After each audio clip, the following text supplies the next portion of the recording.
Buranın ilk ismi yabani ayva anlamına gelen Kedonya kelimesi. Хорошо или нет? Скажи, пожалуйста. Да, очень-очень солнечный город. Yani bu bölümü gezerken gerçekten de insan keyif alır. Tarihi sokaklar, tarihi evler.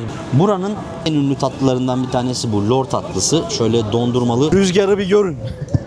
Böyle bir rüzgar var işte. 585 lirada Bursa Balıkesir otoyolunu ödedik. Yani toplamda 2000 lira gibi bir yol ücretine buraya kadar ulaşabiliyorsunuz. Ayvalık'ın en önemli yemeği ayvalık tostu. Burada orijinal ayvalık tostu 200 lira havuz başında. İsterseniz kahvaltı yapabiliyorsunuz şuralarda ya da yemeklerinizi yiyebiliyorsunuz. Badeleyle buraya yerleşen boşnaklar buraya bir boşnak havası katmışlar. İşte böyle bu villaların her birinde 3-4 tane odalar var. Yani Ayvalık'ın bu sokaklarında da böyle kaybolmak gerekiyor. Buraları gezmek, keşfetmek, tatlarını denemek gerekiyor.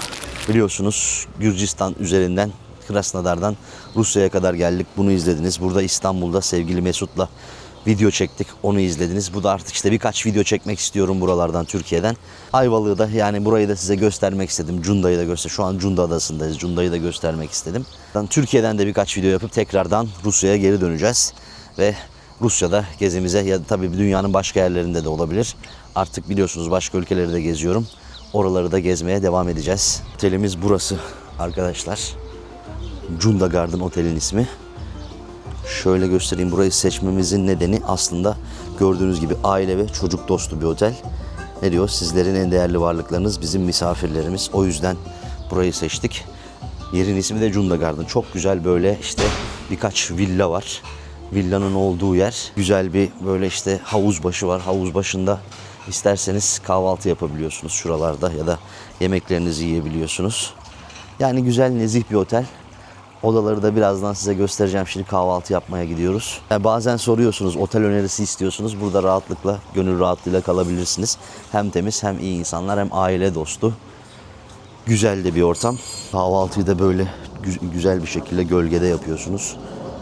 Gerçekten de sevimli, güzel bir otel. Şimdi şöyle biz de, eşim de burada tabii, biz beraber kahvaltımıza başlayacağız. Kahvaltı yaptığımız yerde gerçekten şöyle baktığınızda cennet gibi bir yer. Güzel bir bahçesi var. Bahçede kahvaltınızı yapıyorsunuz. Şu evlerde kalıyorsunuz.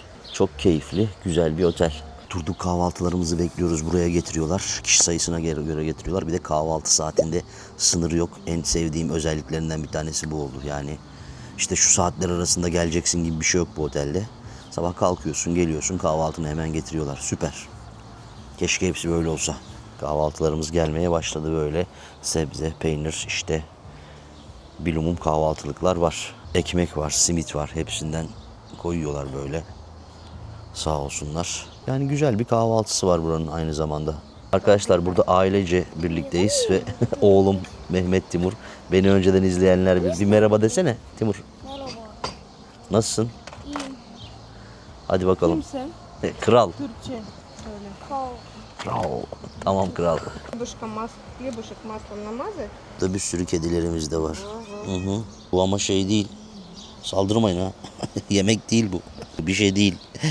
Yemek zannetti ama değil. Biz bu arada eşim, sevgili eşim Margarita, oğlum ve kız kardeşiyle birlikte buradayız. Şöyle görüyorsunuz. Peynirler, kızartılmış peynirler, patates kızartmaları, işte omletler, yumurtalar. Böyle bir masamız oldu. Şimdi kahvaltımızı yapmaya başlayacağız. Görüyorsunuz değil mi nasıl bekliyorlar video çekeceğim diye. Beklettim onları. Evet, başlayalım. Hadi afiyet olsun. Timur, nasılsın? Kahvaltı güzel mi evlat? Hoşuna gitti mi? Oteli sevdin mi? Hadi bakalım, afiyet olsun o zaman. Evet arkadaşlar, biz kahvaltımızı yapalım. Bunları bir yiyelim. Bundan sonra Cunda'yı ve Ayvalık'ı gezmeye devam ediyoruz. Ha, pişi de vardı. Evet bak, pişi de getirdi, onu söylemeyi unuttuk. Ver. Şöyle göstereyim onu da. Sıcakmış. Şöyle de bir pişimiz var. Pişi de getiriyorlar. Her şey çok lezzetli. Teşekkür ediyoruz sevgili kahvaltımızı yaptık. Gerçekten her şey çok güzel. Söylediğim gibi burayı benim aslında seçme sebebim birazcık hem aile dostu olması hem de gerçekten de güzel bir tesis. O yüzden seçtik burayı. Şimdi size bir de odasını göstermek istiyorum. Bu villaların içine gireyim, bir tanesini göstereyim. Bizimkine girmiyorum çünkü kullandık. Dolayısıyla birazcık şey, yani normalden daha dağınık. İşte böyle bu villaların her birinde 3-4 tane odalar var. 2 aşağıda, 2 yukarıda. Şimdi bir tane de size bu villalardan bir tanesinin içini göstereyim. Sizleri Yakup Bey'le de tanıştırayım. Yakup Bey otelin işletmecisi. Sağ olsun yardımcı oluyor bana. Evet, şöyle bir odalarda böyle arkadaşlar. Gördüğünüz gibi burası çift kişilik bir oda ve gayet temiz. Her şey yerli yerinde. Banyosunu da şöyle gösterelim sizlere. Banyo falan her şey çok şık ve temiz. Sabunlar, şampuanlar, her şey var. Havlular. Yani geldiğinizde gönül rahatlığıyla kalabileceğiniz bir yer. Ve işte dolaplar, televizyon. Yine her şey var. Güvenlik kasası var. Evet, bir de balkonu değil mi burası? Balkonlu odalar. Yani balkonlu olan odalar da var. İsterseniz burada işte kahvaltınızı yapıyorsunuz, zaman geçiriyorsunuz, güneşleniyorsunuz gibi. Ben gerçekten sevdim bu oteli, o yüzden sizlere de gösteriyorum. Zaten biliyorsunuz kendim denemediğim ya da sevmediğim şeyleri sizlerle paylaşmıyorum sevgili arkadaşlar. Eğer Cunda'da, Ayvalık'ta bir otel ihtiyacınız olursa burayı kullanabilirsiniz. Rahatlıkla tavsiye edebilirim size. Farklı bir oda tipini daha sizlere göstermek istiyorum arkadaşlar. Böyle de 2 ayrı yataklı bir oda var. Yani bir nebze süit gibi, işte böyle 4 kişilik aileler için gayet uygun olabilecek bir yer. Şöyle bir de çift kişilik yatağı var. Yine balkonu var dışarıda. İsterseniz balkondan da işte havuz manzaralı dışarıyı izleyebiliyorsunuz. Bunu şu açıdan gösterdim size çünkü genelde Ayvalık, Cunda tarafında böyle olmuyor odalar. Yani aile gelirse tek bir odada kalıyor. Ama burada işte gördüğünüz gibi 2 ayrı oda şeklinde imiş. Onu da göstermek istedim sizlere. İsterseniz işte böyle de kalabiliyorsunuz. Sevgili arkadaşlar, söylediğim gibi Cunda Garden Otel'deyiz ve buranın işletmecisi sevgili Yakup abiyle sizleri tanıştırmak istiyorum. Merhabalar. Nasılsın? Çok teşekkürler. Siz nasılsınız? Ben de iyiyim. Çok teşekkür ederim abicim. Şimdi Cunda'yı sormak istiyorum sana. Biraz nasıl? Yani Buralar- Cunda Adası Kuzey Ege'nin incisi. Herkesin bir kez gelip görmek istediği bir yer. Bazılarının müdavimi olduğu bir yer. Biz de Cunda Adası'nda olan bir butik oteliz. Abi şeyi söyledin. Şimdi buranın müdavimleri var değil mi? Buraya Evet, sürekli var. gelip giden. Evet. Çoğunlukla nereden geliyorlar? Yurt Yani dışı mı, yurt içi mi? Ağırlıklı olarak bizim misafirlerimiz İstanbul'dan geliyorlar. İstanbul, Bursa, Balıkesir, İzmir, yakın bölgeler. Onların genellikle tercih ettiği destinasyonuz biz. Benim bildiğim kadarıyla bu bölge Avrupa'da yaşayan Türklerin de geldiği bir yer sanki. Öyle mi? Yavaş yavaş evet gelmeye başladılar. Gelmeye başladı. Onlar daha çok Çeşme, Alaçatı, Bodrum gibi yerleri tercih ediyorlardı ama yavaş yavaş artık Kuzey Ege'ye doğru da misafir Ünlenmeye başladı evet, yani burası, değil mi? Evet, gelmeye başladılar. Bir şeyi soracağım peki. Şimdi ben kendim beğendim. O yüzden insanlara da tavsiye ettim. Ama burada mesela insanlar Ayvalık'ı ziyaret etmek isterse de burada kalırlar mı? Kalmalılar mı? Nasıl Yani olur? şöyle söyleyeceğim. Cunda Garden biz oda satmıyoruz. Tatil deneyimi satıyoruz. Sadece otelde mutlu olmaları değil, otelin dışında da keyif almalarını istiyoruz. Cunda tatilleri boyunca Ayvalık tatilinin keyifli bir şekilde bitmesini istiyoruz. Yani insanlar Ayvalık'a gelse de burada kalabilirler. Evet, ziyaret tabii. edebilirler. Zaten Yani hepsi lokasyon birbirine olarak yakın. çok yakınız. Tamam. Yani. Evet, peki sana şeyi sorayım hazır bulmuşken. Burada gezilecek yerler nerelerdir? Ufacık böyle bir bahsedersen. Yani Cunda Adası'nın merkezinde biz hep diyoruz misafirlerimize, gidin sokaklarında kaybolun, Rahmi Koç Müzesi var gezin, kiliselerini dolaşın diyoruz. Ayvalık şehir merkezi eski Rum evleri çok meşhur, oraları gezin diyoruz. Küçükköy Alaçatı'ya benzetiliyor, eski bir Boşnak köyü, orayı tavsiye ediyoruz. Şeytan sofrası var, manzara ve gün Manzara batımı, terası, evet. değil mi? Maden adamız var, yani gezilecek yer çok. Yani rotayı daha uzun tutmak isterlerse Cunda'da kalıp Kaz Dağları'nı bir gün sabahtan başlayıp akşama kadar gezebilirler. Tekrar buraya geri dönebiliyorlar. Bizim otelimizin en önemli özelliklerinden birisi şu. Cunda Garden'da kahvaltı bitmiyor. Saat 9'da başlıyor. İstedikleri saate kadar biz kahvaltı verebiliyoruz. Birçok otelden ayıran başka bir özelliğimiz de çocuk dostu ve aile dostu bir oteliz. Çocuklar bizim en değerli misafirlerimiz. Çocuklu aileleri bekliyoruz. Tamamdır. Evet, gelirseniz buraya gelin, benden de selam söylemeyi unutmayın. Size gerekli iyiliği de yapacaklardır. Bunu rakamsal olarak da söyleyebiliriz. Selçuk Ünlütürk'ün takipçileri biz takipçisiyiz dediklerinde ve bize gösterdiklerinde %10 indirimleri her zaman var. Tamam, %10 duydunuz. Çok teşekkür ediyoruz. Ben teşekkür ederim. Sizi ağırlamak çok keyifliydi. Çok sağ olun. Memnun oldum ben de burada olmak. Ben de memnun oldum. Arkadaşlar, gelirseniz gezilecek yerlerde buralar. Durdurup bakın. Tabii Yakup abi de söyledi ama isterseniz siz buradan da bir bakın buralara. Bu da bizim aracımız. Rusya'dan buraya geldik zaten bununla. İzleyenler biliyorlar. Şimdi Ayvalık'a doğru yola çıkacağız. Biraz size bugün Ayvalık'ı göstereceğim. Tabii bu videoyu hani bugün Ayvalık'a gideriz. İşte toplam hepsinde Ayvalık Cunda rehberi gibi olacak. O yüzden Yani gün gün izleyeceksiniz siz bunları.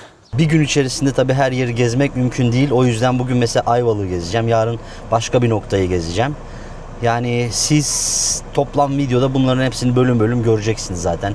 Her günü ayrı ayrı göreceksiniz. O yüzden toplamını izlediğinizde güzel bir aslında Ayvalık Cunda gezi rehberi izlemiş olacaksınız. Tabii henüz videonun başlarındayken de lütfen beğenmeyi, yorum yapmayı, kanala abone olmayı, katıl üyeliklerinden katılmayı ve hype puanı vermeyi unutmayın. Şimdiden çok teşekkür ediyorum. Arkadaşlar bu bölümde birazcık böyle turist edasında olacağız. Tabii şimdi otelden ayrıldık, Ayvalık'a geldik. Ayvalık sahilindeyiz şu an. Yavaş yavaş buraları size göstereceğim. Ama şunu söyleyeyim otelle ilgili son olarak. Oraya biz 23 bin lira falan ödedik. Geceliği yani 4 gece 5 gün için. O da ne yapar? İşte gecelik 5 bin lira ve üstünde otelin fiyatı. Hesaplayın ya da ben tam yazmış olurum. Bir reklam değil ayrıca, onu da söyleyeyim size arkadaşlar. Herhangi bir yani ücretli anlaşmışlığımız yok. Sadece dediğim gibi ben kaldım, beğendim. Bazen de soruyorlar, otel tavsiyesi istiyorlar insanlar, o yüzden anlattım. İsterseniz orayı da değerlendirebilirsiniz. Şimdi Ayvalık'tayız. Ayvalık'ı gezeceğiz. Cunda da zaten şu arkadaki bölüm. Cunda Adası Ayvalık Belediyesi'nin bir parçası. Yani geldiğinizde Cunda'da da kalırsanız Ayvalık'ı ziyaret edebilirsiniz. Etraftaki diğer yerleri gezebilirsiniz. Böyle bir güzelliği var. Biz orada kalmayı tercih ettik. Ve gelmişken de tabii burada şimdi Ayvalık'ı da görmek istiyoruz. Ayvalık sokaklarına kendimizi attık sevgili arkadaşlar. Arabamızı burada park ettik. Burada genellikle parklarda ücretli otopark, bilginiz olsun yani merkez bölgesinde öyle. Birinci saat 200, ondan sonraki her saatte 50 lira şeklinde artıyor. Böyle tarihi daracık sokaklarıyla ünlü Ayvalık. Tabi işte Cunda'ya geldiğinizde, Cunda'da kalırsanız böyle Ayvalık'ı da günübirlik bizim gibi ziyaret edebilirsiniz. Şimdi Ayvalık'ın en bilinen merkezi yerlerinden bir tanesindeyiz. Saatli Cami diye olarak biliniyor. Oraya gideceğiz. Böyle gördüğünüz gibi şirin seyyar satıcılar da var. Kirazlar, şeftaliler, her şey satılıyor burada. Biz böyle yürüyerek birazcık buraları gezelim, keşfedelim ve Ayvalık'ın en önemli yemeği Ayvalık tostu. Bak burada. Herhalde o da 300 lira civarı bir şey ama tostlar burada. Orijinal Ayvalık tostu 200 lira diyor. Evet. 200 liraya Ayvalık tostu yiyebiliyorsunuz. Yani çok şirin, güzel böyle sokaklardan geçiyorsunuz zaten. İşte bütün bu mekanlar falan hepsi böyle bu şirin sokaklarda yer alıyor. Burası da söylediğim gibi adanın, Ayvalık'ın tam merkezindeki Saatli Cami. Şöyle çok güzel bir saat kulesi var bakın. Orada. Orayı görebiliyorsunuz. Yani gelmişken burayı da tabii görelim. Sokaklarını gezeceğiz zaten. Evet, bugün de Cuma değil mi? Evet, Cuma namazına denk geldik. Yani Ayvalık'ın merkez camisi. Burası üstündeki şu saat kulesinden dolayı da Saatli Cami olarak anılıyor. Tam buraya geldiğinizde Ayvalık'ın merkezine gelmiş oluyorsunuz. Nasıl, beğendin mi camiyi? Güzel mi cami?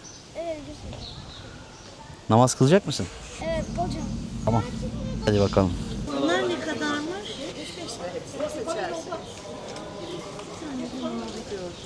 Şu benim bileğim.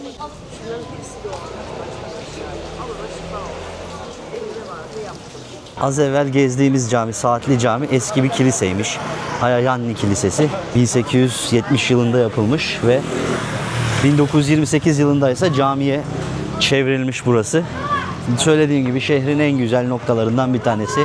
Geldiğinizde görmeniz gereken yerlerinden biri. Oldukça renkli, keyifli bir şehir Ayvalık. Böyle görüyorsunuz eski tarihi evleri.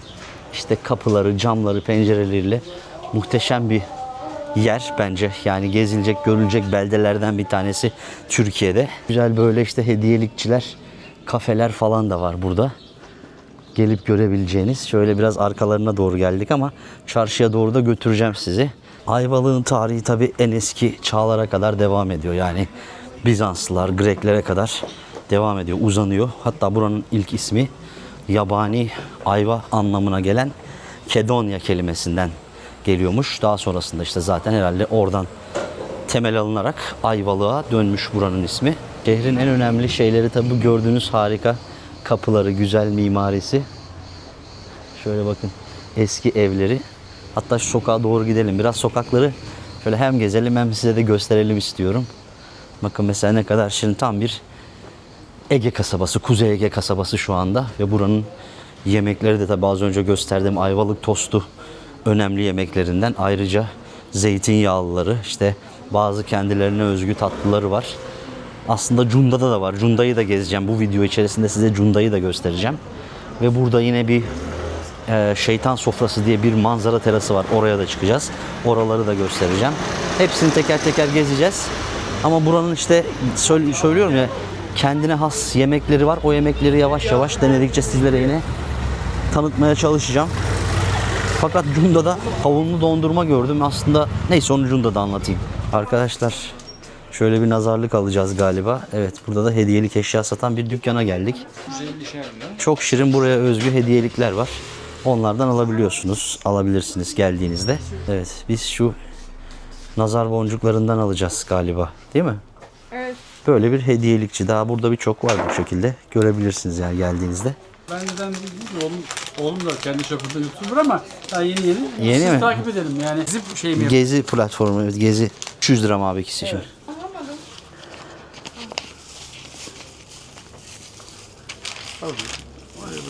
Şöyle bıraktım. Teşekkür ederim. Biz teşekkür ederiz. Bizim atölyemiz var, seramik atölyemiz. Bunda da yerimiz var. Ha, burada Eşim yapıyor seramikleri. anladım. Süslü kedim. İsmi ne? Süslü kedim. Süslü Kedim. Tabelada var logomuz. Ha, tamam. Selçuk Ünlü Türk YouTube kanalı. Evet.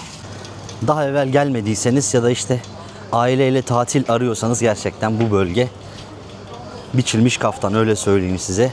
Özellikle Ayvalık ve Cunda kesimi, Kuzey Ege tamamen öyle aslında. Eğer buraya gelmek istiyorsanız da aracınızla gelebilirsiniz. İstanbul'dan buraya 5 saatte falan geliniyor. Ya da bakın çok güzel böyle taze meyveler de satıyorlar. İncir var, kiraz var. Bir bakalım şimdi. Belki bir şeyler de alabiliriz. Ben bir tane alayım. Bu Hindistan cevizli kurabiyeymiş. Bakalım deneyelim bir. Evet, bir tane deneyelim. Nasıl olacak bakalım. Buranın, dur şu tatlıdan da yiyelim. Buranın tatlının ismi neydi? Yoğurt. Lor tatlısı. Lor tatlısı. Bir de buranın lor tatlısı var. Lor tatlısından da deneyelim bakalım. Havalar sıcak. Şapkasız gözlüksüz gezmek biraz zor oluyor. Şundan aldık, evet. Gördüğünüz gibi bir lor tatlısı. Buranın en ünlü tatlılarından bir tanesi bu lor tatlısı. Şöyle dondurmalı 200 lira. Eğer sadece tatlıyı alırsanız 125 lira. Şimdi biz bundan deneyeceğiz tabii. Kahvaltı da yaptık biliyorsunuz. O yüzden yemek yemiyorum yani. Yemek istemiyorum. Kuşa ye. Şekerpareye benziyor. Güzel. Ama çok tatlı. Gerçekten tatlı yani. Lor tatlısını ben burada yedim. Gördüğünüz pastane, Güler Pastanesi içeride. Görüyorsunuz zaten, çok da tutuluyor, seviliyor. Şuradan alabilirsiniz, yiyebilirsiniz. Yani böyle satıyorlar lor tatlısını da. Ayvalık'a, Cunda'ya gelmek isterseniz arkadaşlar, Edremit Havalimanı'na uçup oradan da 40 dakika 1 saat arasında buraya gelebilirsiniz, ulaşabilirsiniz. Konaklayacaksanız bence bu merkeze yakın yerlerde de kalabilirsiniz. Ya da bizim gibi Cunda'da kalıp burada işte böyle günübirlik gelip gezebilirsiniz gibi olabilir. Da kendi aracınızla direkt İstanbul'dan buraya gelebilirsiniz. O da işte 5 saat falan sürüyor. Köprüye 995 lira ödüyorsunuz. 315 Bursa'ya kadar olan yola ödedik. Yani biz bir Bursa'ya uğradık. O yüzden öyle anlatıyorum. Ve 585 lira da Bursa Balıkesir otoyolunu ödedik. Yani toplamda 2000 lira gibi bir yol ücretine buraya kadar ulaşabiliyorsunuz. Kendi aracınızla gelirseniz bilginiz olsun. Ayvalık limanına da geldik. Burası Ayvalık'ın işte zaten gördüğünüz gibi gemilerinin falan park ettiği yer, sahil boyu. Sahil boyunca da yine bir sürü kafeler, böyle dondurmacılar, mekanlar var. İsterseniz oraları gidip görebilir, oralarda da bir şeyler yiyip içebilirsiniz.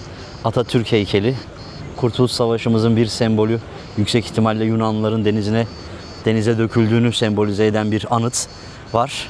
Şöyle Ayvalık gerçekten keyifli, güzel bir yer. Fiyatları anlatacağım size biraz ama bunu Cunda'da anlatacağım. Çünkü sanki Cunda'daki fiyatlar birazcık daha pahalı gibi geldi. Sevdiğim, rahatsız olduğum şeylerin hepsini sizlerle paylaşacağım burayla ilgili. Yani geldiğinizde buraya, eğer bu bölgeyi ziyaret edecekseniz zaten Ayvalık merkezi görmeniz gerekiyor. Buranın o işte güzel kafelerini, mekanlarını, ayrıca tarihi evlerini falan görmek gerekiyor bence. Bu vapurlarda da gördüğünüz gibi böyle turlar yapabiliyorsunuz. Turlar satıyorlar. Grup turları ya da kişiye özel tekne de kiralayıp gezebiliyorsunuz. Ya da balık ekmek satanları var bu gemilerin. Onlardan da bu şekilde faydalanabiliyorsunuz. Ayvalık'taki fiyatlar sanki Cunda'dan birazcık daha ucuz gibi geldi bana. İşte böyle de çok tatlı gördüğünüz gibi evleri var buranın. Buranın en önemli alameti farikası bu evleri, mimarisi ve kendine has dokusu ve lezzetleri. Tabii burada çeşitlilik fazla, görüyorsunuz. Burada Ayvalık tostu yiyorlar. İsterseniz Ayvalık tostunu hemen böyle ucuza hop yiyebilirsiniz. Ya da isterseniz, tabii restoranlar genelde pahalı abi.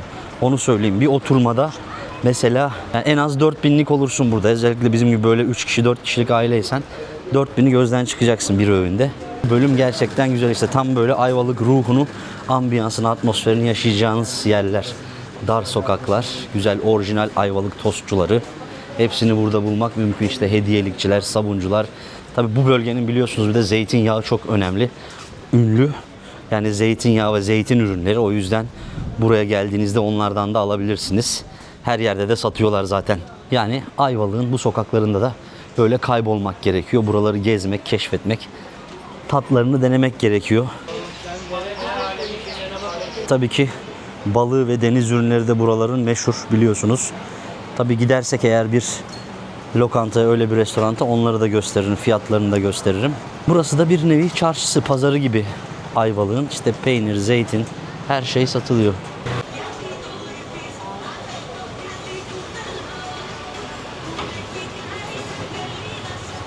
Bu bölüm gerçekten çok güzelmiş, baksanıza. Kuaförler, sokak sanatçıları, işte bu çizimler falan, hepsi muhteşem. Yani bu bölümü gezerken gerçekten de insan keyif alır. Tarihi sokaklar, tarihi evler, binalar, kafeler, hepsi buraya değişik bir güzellik katmış. Ve söylediğim gibi zeytinle ilgili zeytinyağları, sabunları, zeytinin kendisi ve daha birçok ürün bulmak mümkün burada zeytinle alakalı. Bakar mısınız ne kadar güzel, tatlı. Yani bu bölümünü gerçekten çok sevdim Ayvalık'ın. Balı evler, işte tarihi sokaklar. Her şey çok güzel görünüyor. Hediyelikçi, gümüşçü değil mi burası? Evet, sevgili eşim Margarita'nın da birkaç fikrini alayım. Bakayım nasıl, beğendi mi Ayvalık'ı, Cunda'yı? Ne diyorsun? Как ты думаешь? Здесь хорошо или нет? Скажи, пожалуйста. Да, очень-очень солнечный город, ветерок такой приятный. Вообще очень классно. Тимур, помаши. Помаши. Не хочешь? И тогда иди вперед. Ладно, помощь. Timur'la çekmesi de biraz zor, çekim yapması. Şuradan bir kiraz alalım gelmişken. Kiraz, şeftali. Hoş bulduk, selamünaleyküm. Çekiyorum ama sakıncası var mı? Tamam. Bir selam söyle istersen. Ahmet Bey, hayırlı Eyvallah. işler. Sağ olun, teşekkürler. Kiraz alacağız. Bir Ahmet Bey, bir röportaj yapalım. kilosu 150 150 ruble diyorum.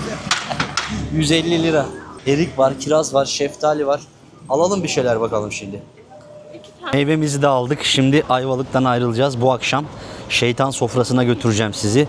Buranın yine çok güzel yerlerinden bir tanesi. Sizleri şimdi şeytan sofrasına günü batırmaya getirdim. Aslında çok güzel bir yer ama ben birazcık geç kaldım galiba. Yine de gün batımını az da olsa izleyebileceğiz. Ayvalık'a geldiğinizde ya da Cunda'ya geldiğinizde yine yapmanız gereken aktivitelerden bir tanesi de bu. Şeytan sofrasına çıkmak ve buradan günün batımını izlemek. Evet, güzel bir gün batımı var. Burada günü batırıyor insanlar. Geliyorlar buradan manzarayı izliyorlar. Acayip de rüzgarlı ama şunu da göstereyim. 100 liralık bir ücreti var buranın. Yani gün batımını izlemek için 100 lira ödemeniz gerekiyor burada. Çok güzel ya. Enteresan. Yani dünyanın hiçbir yerinde gerçekten böyle bir şey bulamazsınız herhalde. Madem 100 lirayı verdik, şöyle size manzarayı da doya doya göstereyim. Baksanıza, gerçekten çok güzel bir manzarası var. Özellikle gün batımında gelirseniz efsane bir manzaraya sahip oluyor burası. Ama siz de benim gibi 100 lirayı ödemek istemezseniz, izlemezseniz de olur. İnanılmaz bir rüzgar var. Şurası Cunda Adası. Bu tarafta Ayvalık. Neredeyse uçacağım. Öyle böyle bir rüzgar yok yani burada. Rüzgarı bir görün. Böyle bir rüzgar var işte. Valla geldin mi bunu kesin yapman gerekiyor dediler. Biz de çıktık buraya kadar. Tabii burada çok güzel koylar da var. Herhalde burada da insanlar yüzüyorlardır. Şöyle yavaş yavaş daha az rüzgarlı bir yerlere gidelim. Sevgili arkadaşlar. İnanılmaz bir rüzgar var orada ya. Ben böyle rüzgarlı seyir terasını da ilk defa gördüm. Bu tarafta Sarımsaklı plajına bakıyor. Muhteşem bir ay var gökyüzünde. Ve şu ilerisi de Sarımsaklı plajı. Yani şu taraflara doğru. Şöyle. Oralara da fırsat olursa sizleri götürmek istiyorum. Ama gerçekten manzara inanılmaz arkadaşlar. Geldiniz mi burayı da bir görün. Evet, buraların rüzgarı daha sakin. Şöyle gördüğünüz gibi enfes bir manzarası var buranın. Bu şeytan sofrasının kısaca hikayesi de şöyle. Burada Penelope adında bir adam yaşıyormuş eski yıllarda. Yani Osmanlı döneminde burası Grekler burada yaşarken ve bir kıtlık yaşanmış. O kıtlığın Penelope'den kaynaklandığını düşünmüşler ve insanlar buraya, halk onu katletmeye gelmiş. Ancak buranın güzelliğini görünce buradan Penelope'yi almadan dönmüşler. Penelope de bu fırsatı değerlendirip kaçmış. Bu sebeple buranın ismi de Şeytan Kayası olarak anılmış. Tabi buraya gelmişken burayı da sizlere göstermek istedim ama dediğim gibi yani evet güzel manzara ama işte anlattım, yukarıda duydunuz. Gelmek isterseniz sizin tercihiniz. Şimdi biz aşağıya inelim bakalım. Bir yerlerde oturalım, bir şeyler yiyelim artık. Bir dakika. Her yerde olduğu gibi görüyorsunuz burada da kediler çok fazla ve besliyorlar böyle. Evet tabii. Artıklar kedilere. Değil mi? Kırmızı etler köpeklere. Tebrik ediyorum sizi o Ne zaman. demek her zaman. Burası Çok bir güzel. köy. Hep birlikte yaşıyoruz. Doğru söylüyorsunuz. Yani Siz bu restorantan mısınız? ben çalışıyorum, evet, bu restoranda çalışıyorum. Aha, anladım. Tamam. Bazen şey yapıyoruz böyle pis pis. Şey diyorlar, ay beyefendi ne yapıyorsunuz? Ne yapıyorum abi? Zaten bizim hayvanlarımız. Doğru. Ama yerken de rahatsız ediyor bazen değil mi? Ya Üstüne... yok, hayatında hayvan beslememiş insanlar şaşırmışlar. Hayvan haklarını başka bir şey zannediyorlar onlar. Ya tabii. Hani biz de ona karşıyız. Zaten kimse zarar veremez. Tabii canım, Kimse bir herkes şey seviyor yapamaz. yani. Bak mutlu oldular. Biraz sonra bir daha vereceğim. Aynen. O yüzden buralardalar değil mi? Demek ya da hadi bakayım yürü demek kötü bir şey değil ki. Ne olacak?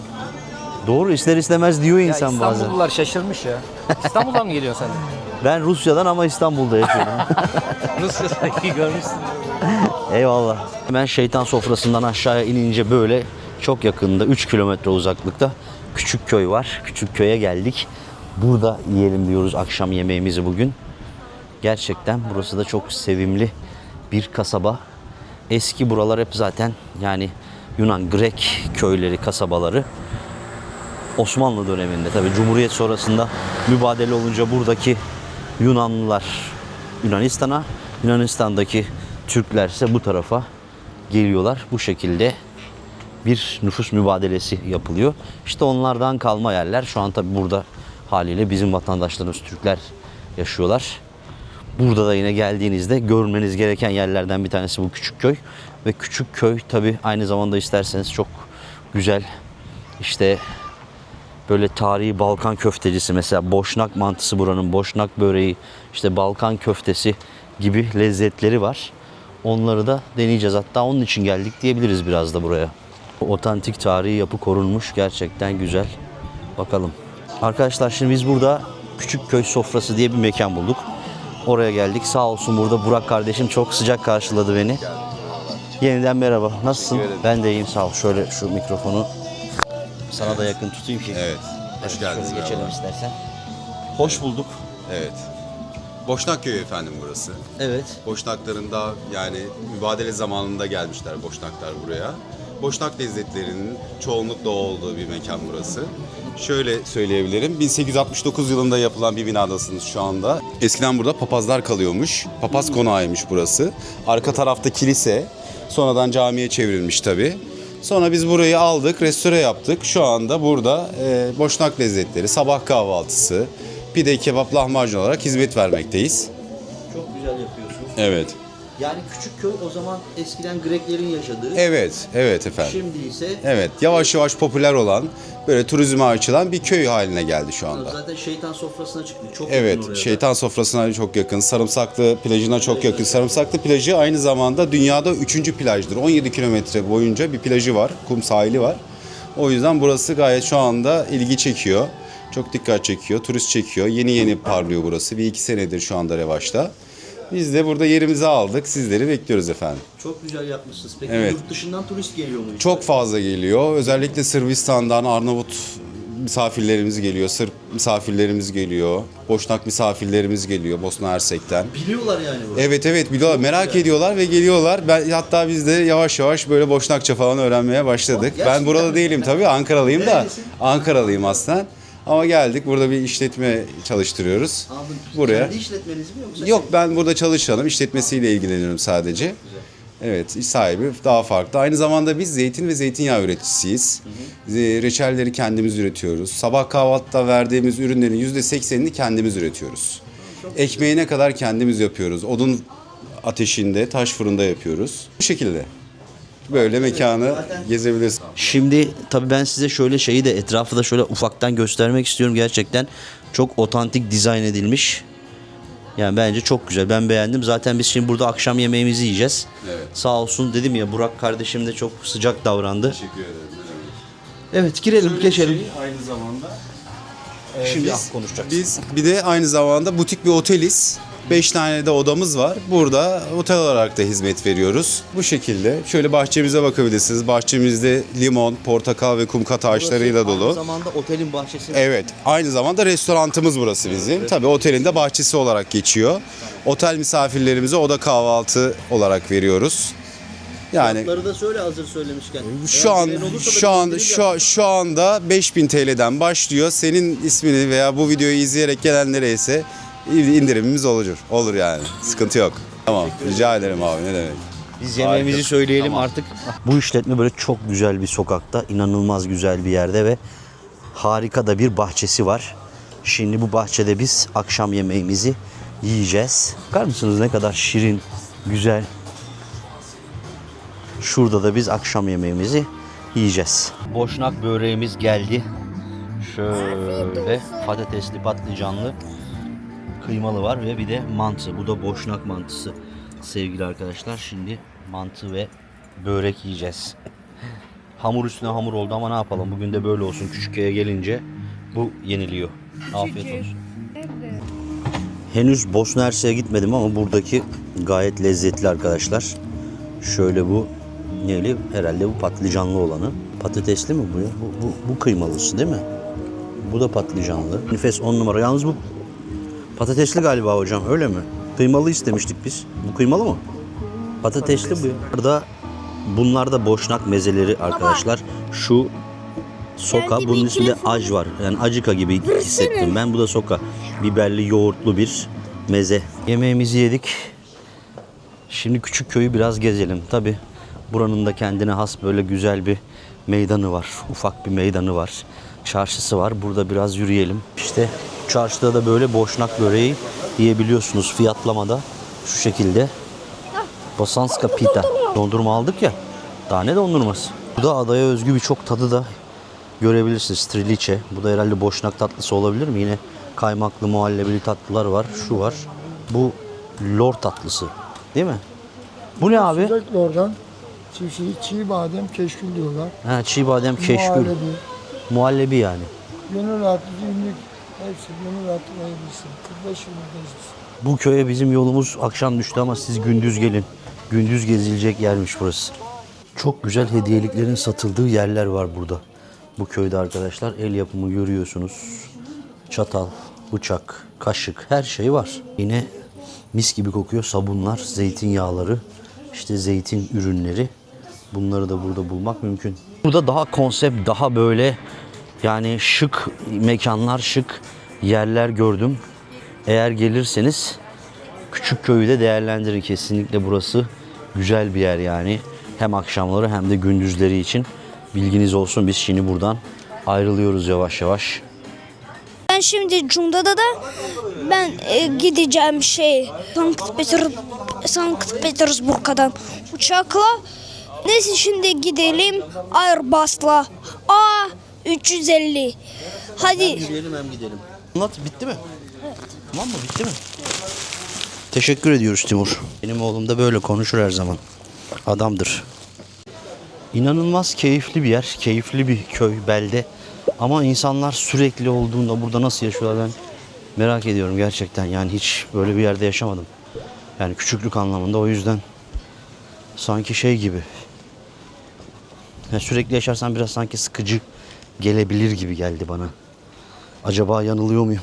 Yani mübadeleyle buraya yerleşen boşnaklar buraya bir boşnak havası katmışlar. Görüyorsunuz her yerde işte tarihi Balkan köftecisi ya da boşnak mutfağını bulmak mümkün.